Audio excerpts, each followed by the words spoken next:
오늘은 주님을 따르는 길이라는 제목으로 말씀을 듣고자 합니다. 성경은 주님을 따르는 사람들에 대해서 많이 기록을 해놓고 있습니다. 우리는 성경에서 하나님과 동행한 에녹을 봅니다. 그리고 노아도 묵묵히 하나님을 따랐던 것을 우리는 볼 수가 있습니다. 그리고 수많은 사람들이 하나님과 동행하고 함께 했던 것을 우리는 성경을 통해서 알 수가 있습니다. 지금도 많은 신실한 성도들은 목숨을 다하여 주님을 따르고 있습니다.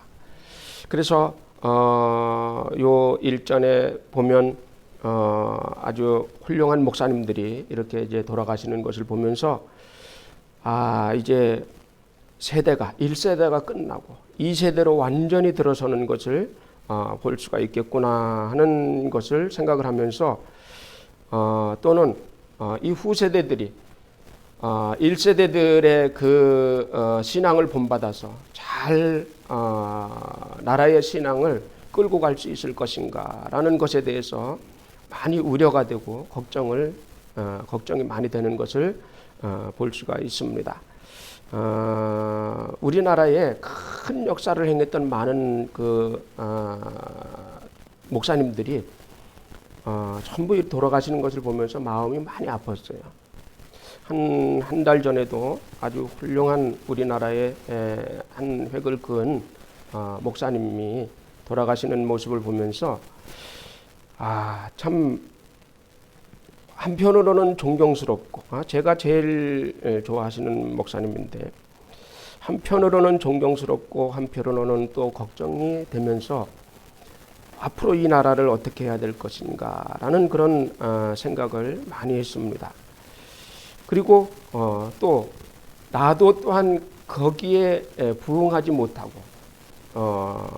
이렇게 열심히 하지 못하는 것을 보면서 회개하는 마음을 가지게 되었습니다. 오늘 말씀을 보면서 우리는 어떻게 해야 되는 것이 주님을 따르는 길인지에 대해서 말씀을 통해서 또 데마와 그리고 베드로와 그리고 바울의 이야기를 하면서 오늘 말씀을 한번 생각해 보고자 합니다. 바울이라는 사람은 터키의 다소의 사람입니다. 터키 다소 사람인데 그때 당시 다소라는 곳은 굉장히 그 번화가입니다.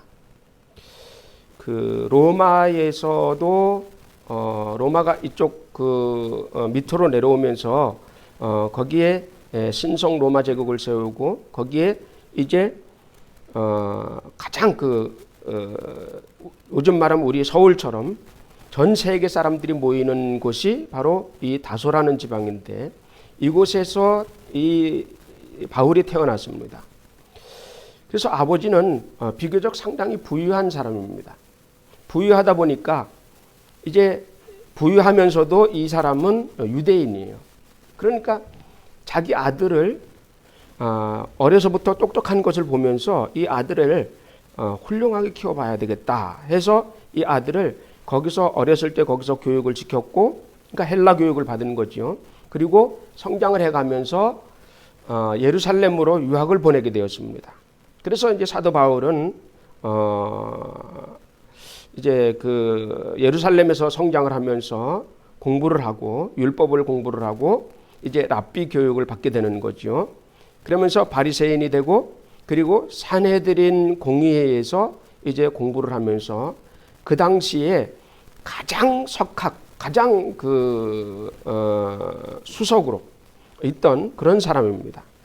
이런 사람이 이제 예수를 만나게 되는데 예수님에 대해서 엄청나게 핍박을 하고 예수님을 박해를 했던 사람입니다.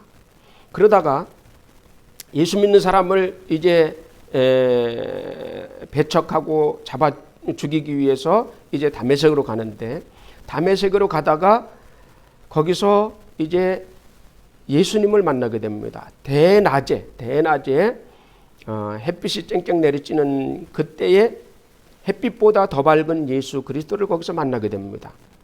그러면서 거기서 회심을 하면서 엄청난 그 경험을 통해서 그는 이제 예수를 더 이상 부인할 수 없는 상태가 되었습니다. 그래서 그는 곧바로 이제 아라비아에 있는 호렙산을 향해서 달려갑니다. 그래서 그곳에서 기도를 하면서 수많은 엄청난 그 체험을 하게 됩니다. 그 체험은 이제 고린도서에 보면 그렇게 이제 표현을 해놓고 있는데, 내가 천국까지 올라갔다 왔다, 그렇게 이제 이야기를 하는 것을 볼 수가 있습니다.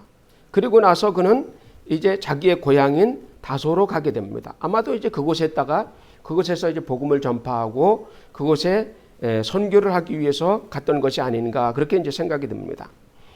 그러나 그곳에서 두각을 나타내지 못하고 상당한 오랜 시간을 그곳에 이제 있었습니다.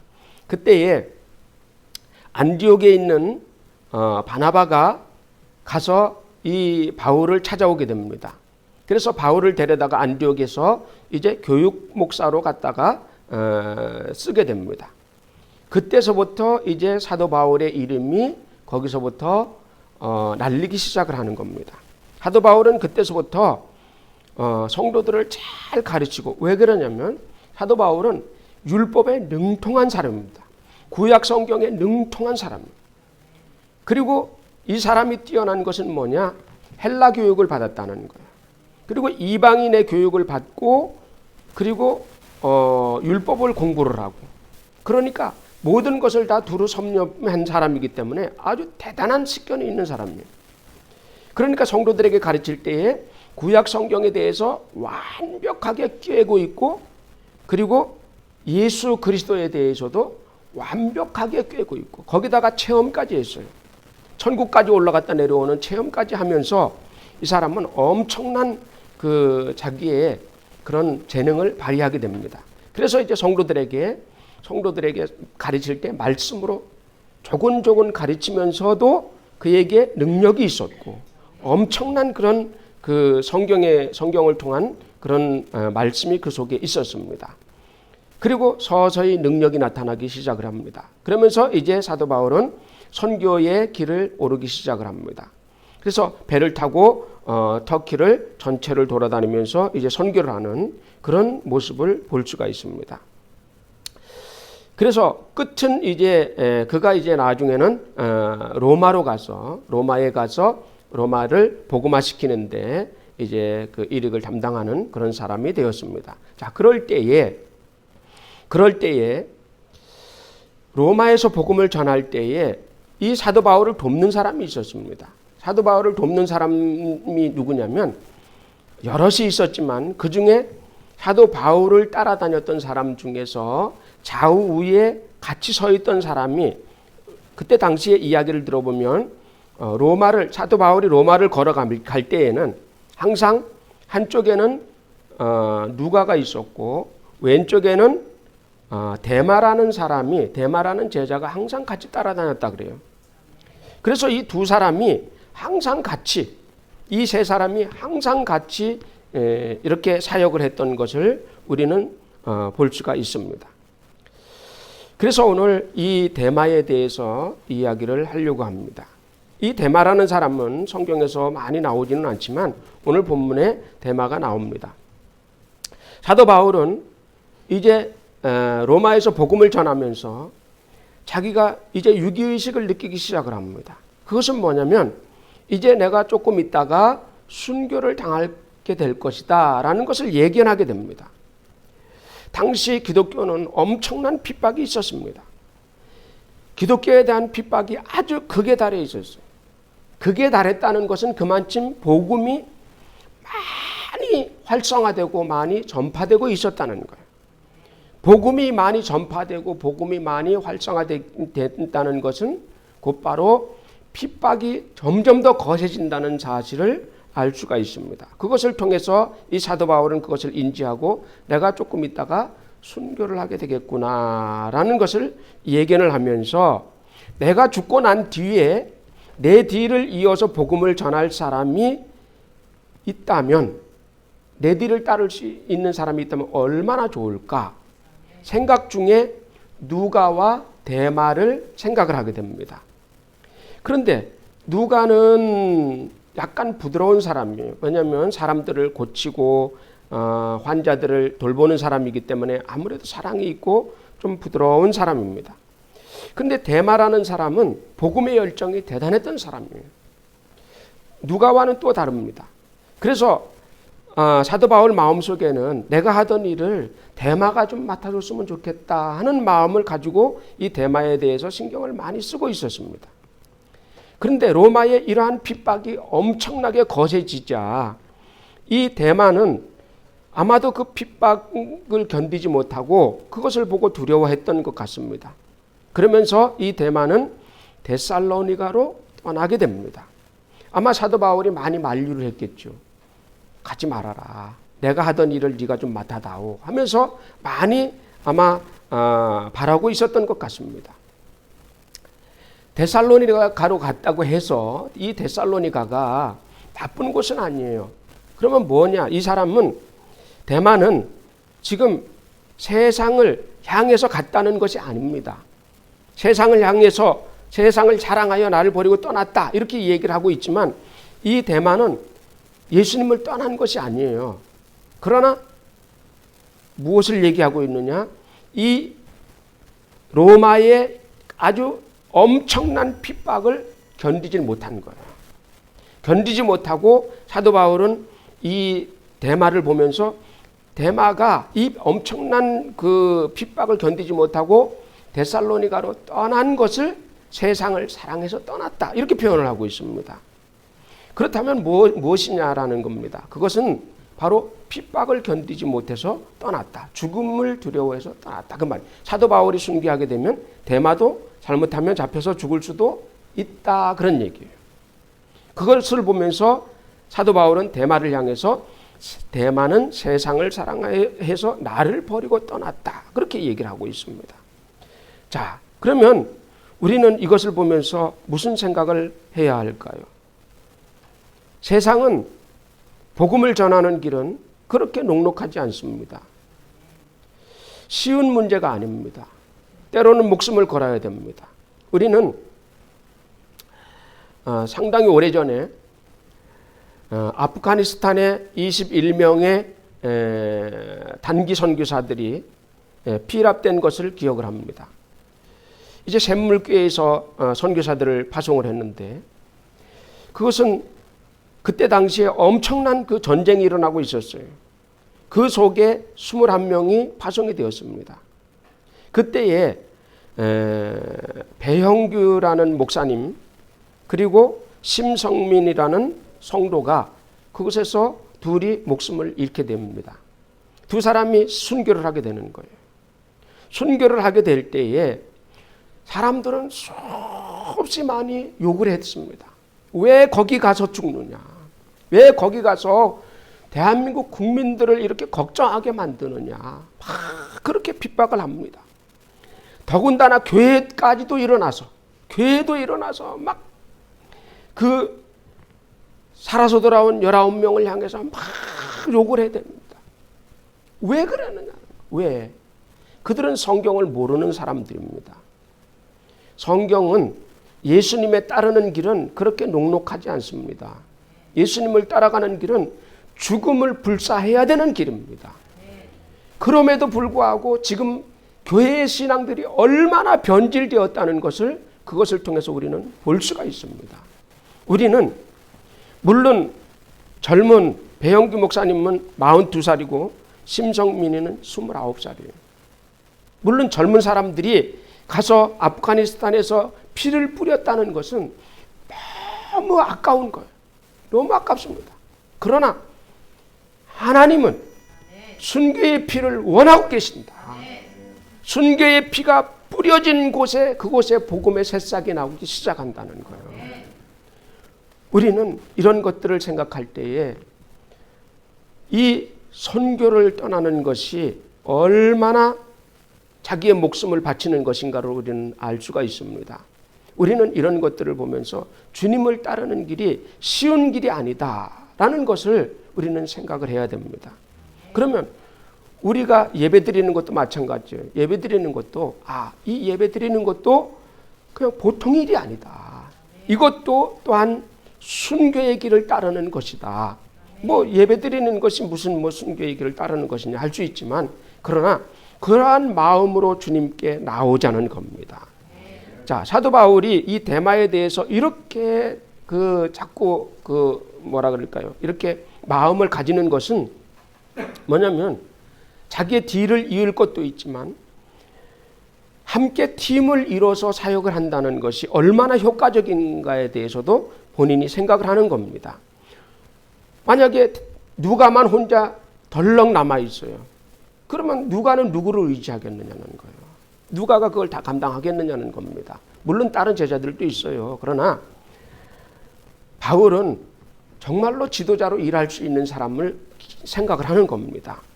그래서 그것에 대해서 사도 바울은 안타깝게 생각을 하는 거예요. 이렇게 훌륭한 사람이 떠난다는 것은 정말로 있을 수가 없는 얘기다라는 것을 이야기를 하는 것을 볼 수가 있습니다. 우리는 이런 것들을 보면서 우리가 하나의 성찬에서 떡을 떼듯이 우리는 예수와 한 몸이다. 우리는 예수와 한 피 받은 한 형제 자매다. 라는 것을 우리는 잊지 말아야 될 것입니다. 두 번째로 베드로에 대해서 이야기를 하려고 합니다. 베드로가 로마에서 복음을 전할 때에는 네로 황제가 통치할 때입니다.